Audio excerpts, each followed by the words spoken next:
Hello everyone, we are going to continue reading our book, I Survived the Shark Attacks of 1916. We are on chapter 12. Chet started shouting halfway down the big hill. "Get out of the water," he screamed. "Get out now." He thundered down the patch and onto the dock. "You have to get out, there's a shark." The guys were all there, but they didn't even look at Chet. "You have to believe me," Chet insisted. "This isn't a joke, you have to get out." "You hear that, Monty?" Sid said. "There's a shark in the creek. We better get out." Sid hoisted himself up onto the dock, and Monty and Dewey followed. Was it working? Were they listening? But then Sid backed up and took a running leap off the edge of the dock. He cannonballed into the creek with such an enormous splash that Chet got drenched. Monty and Dewey dove in after him. "Hey," Sid called, "if that shark attacks me, you guys can split the $500 reward from that rich guy." "That guy's dead," Monty said. "Too bad," said Sid. "Oh, shark," Monty called through the cupped hands. "Here, sharky shark, come get me." They hooted with laughter, and Chet stood there totally helpless. The shark was probably long gone. Nobody would ever believe him. For the next 100 years, people around Elm Hills would be talking about Chet Roscoe, the kid who had said that there was a shark in the creek. He'd be the big joke like the captain was. Chet felt like running away, far away, all the way to California. But then he noticed Sid strangely still in the creek. His face had gone white. His mouth was open like he was going to scream. Chet's insides turned to jelly when he saw the glistening fin moving slowly through the water. "What the?" Dewey said. "Hurry!" Chet cried. "Get out!" Monty and Dewey flew out of the water, but Sid seemed stuck, hypnotized. The shark was closer to the surface now, its black eyes almost glowing, its massive body looming. They all screamed at Sid. "Get out! Hurry!" "Come on, it's coming!" Chet heard the motor in the distance and Captain Wilson's voice shouting, "Shark! Shark in the creek! Everyone out! Shark in the creek!" Sid still didn't budge. The shark was getting closer. Suddenly, before he had a chance to think, Chet was in the water, swimming as fast as he could towards Sid. He grabbed a hold of Sid's arms and pulled him. "Chet, is it real?" Sid gasped. "Is it real?" Yes, hurry!" Monty and Dewey were at the edge of the dock, reaching down for them. Sid hoisted himself and Chet planted his hands on the dock. The guys all grabbed his arms and pulled him up. Chet was almost out of the water when something caught his leg. At first it felt like a giant hand was grabbing him, and then it felt like hot nails were boring into his calf. "It's caught my leg!" Chet screamed. "Pull!" Sid shouted. His friends pulled. They pulled and pulled until Chet was sure that he was torn in two. After an eternity, his leg finally came free. His friends hauled him onto the deck, but then the shark exploded out of the water, its jaws wide open, its teeth smearing with blood. Its gaping mouth was coming right for Chet, and then, bang! A gunshot shattered the air. Time seemed to stop. The next thing Chet knew was that he was sitting on the dock. Everything looked foggy, and people seemed to be moving in slow motion. He heard muffled noises, men's voices, a boat motor, and all the guys saying his name over and over. They were leaning close, still holding tight to his arms. Then Chet looked down and wondered what he was doing in a puddle of ketchup. Hadn't he cleaned that up? Why was the puddle getting bigger? Chet realized it wasn't the ketchup. It was blood pouring from his leg. The fog around him grew thicker until Chet couldn't see or hear a thing. Chapter 13. Shark kills 2 in New Jersey Creek. A third boy survives, but injuries are grave. July 13th of 1916, Elm Hills, New Jersey. A boy and a young man were killed yesterday, July 12th, by a monster shark who made a shocking appearance in the Matawan Creek in New Jersey. Lester Stilwell, 11, was killed while swimming with his friends in the town of Matawan. Minutes later, Stanley Fisher, 24, was killed as he bravely attempted to rescue young Lester. Farther up the creek, Chet Roscoe, 10, encountered the shark as he swam by by himself. He managed to escape and ran into the town to alert residents. His cries of warnings were ignored, with most residents dismissing his story as a prank. The boy did not give up and later attempted to warn his friends who were swimming behind the Templar tile factory. It was during these efforts that the lad fell into the jaws of the monstrous shark.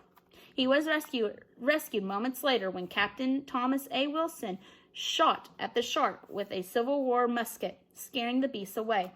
The brave youth was rushed to St. Peter's Hospital in New Brunswick. Injuries to his leg are described as extremely grave. Chapter 14. Pictures floated in and out of Chet's mind. Fuzzy pictures, men lifting him off the dock, the inside of Dr. Dre's motor car, the white walls and white sheets of the hospital, unsmiling doctors shaking their heads, a pretty nurse with a soft voice, and Uncle Jerry, who was always seemed to be sitting right next to Chet. Was Chet asleep? Was he awake? Was he alive? Or was he dead? It was 2 days before Chet decided for sure that he was alive, and 3 more before he understood what had happened to him, that the shark had ripped away part of his calf. Another few seconds, and that shark would have taken off his whole leg. "It will heal," the doctor said, patting Chet on the shoulder. "It will take some time, but your leg will heal." "The miracle kid," said Uncle Jerry. "That's what the newspapers are calling you." And it's true. By then, Chet had heard about the others. The boy attacked a mile down the creek from Elm Hills, and the man who jumped in to try to save him. Both were dead. Chet's room was filled with flowers and cards from people all over the country, but none of it mattered to him. His leg hurt worse than it had when the shark had bitten him. The medicine they gave him made him feel sick and woozy. He wanted Mama and Papa, but their train was still making its way across the country. Every time Chet fell asleep, he woke up suddenly, shaking with fear, his bed soaked with sweat. The terror faded when he was awake, but somehow the shark was always lurking, its black killer eyes watching him, its bloody teeth glistening. Chet had never felt so alone.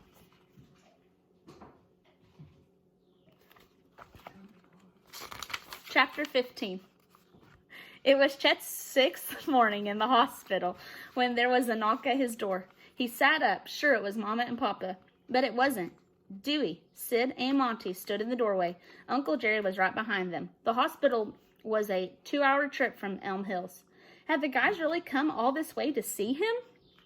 They all looked a little scared, and Chet felt nervous. Were they still mad at him? Chet raised his hand and gave the briefest, tiniest wave. And just like that, the guys came barreling across the room, fighting each other for a spot on his little bed. Their jostling hurt his leg, but Chet couldn't have cared less. "I'll be in the hallway, kiddos," Uncle Jerry said. "I think that pretty nurse likes me." The door closed and all the guys started talking at once. They dynamited the creek. The guy caught a shark in the bay. Said it's the same shark. It was 10 feet long. They cut open its stomach. They found human bones. Of course, Uncle Jerry had told Chet all of this, but he didn't stop the guys from telling him again. He liked the sound of their voices around him. He had hoped that they would never stop talking. But they told him that Captain Wilson was a celebrity, that the newspaper reporters were coming from around the world to talk to him. "Your uncle said your leg will be okay," Dewey said. "You're going to have a huge scar," Sid said. He sounded almost jealous. Chet hadn't looked too closely at his leg when the nurses changed his bandages.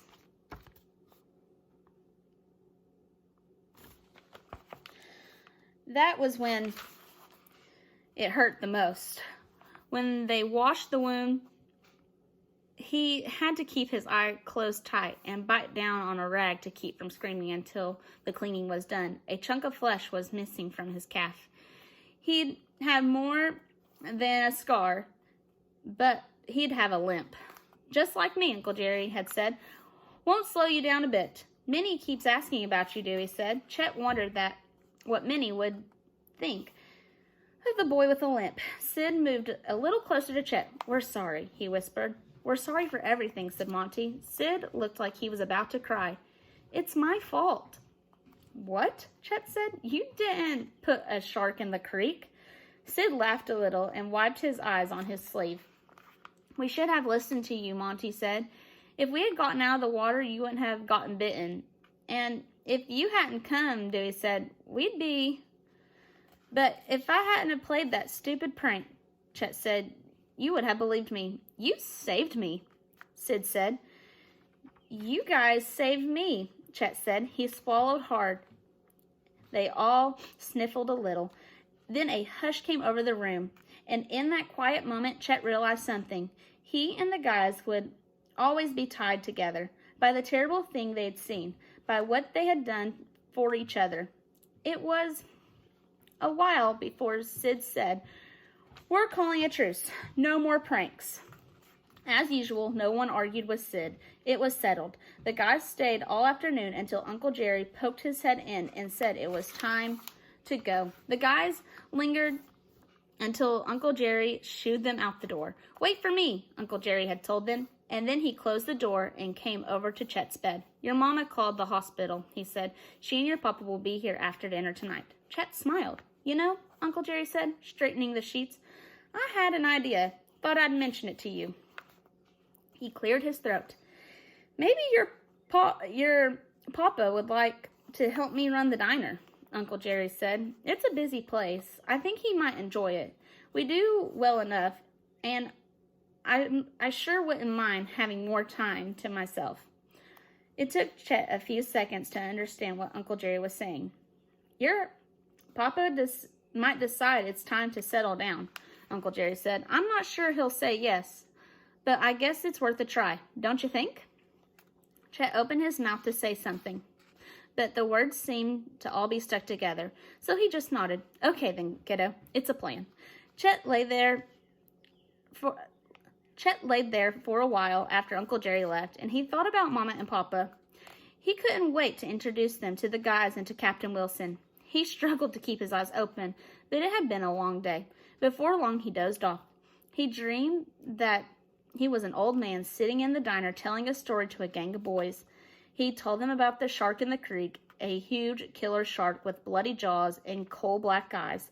He described how the shark had chased him, how it scared him out of his wits.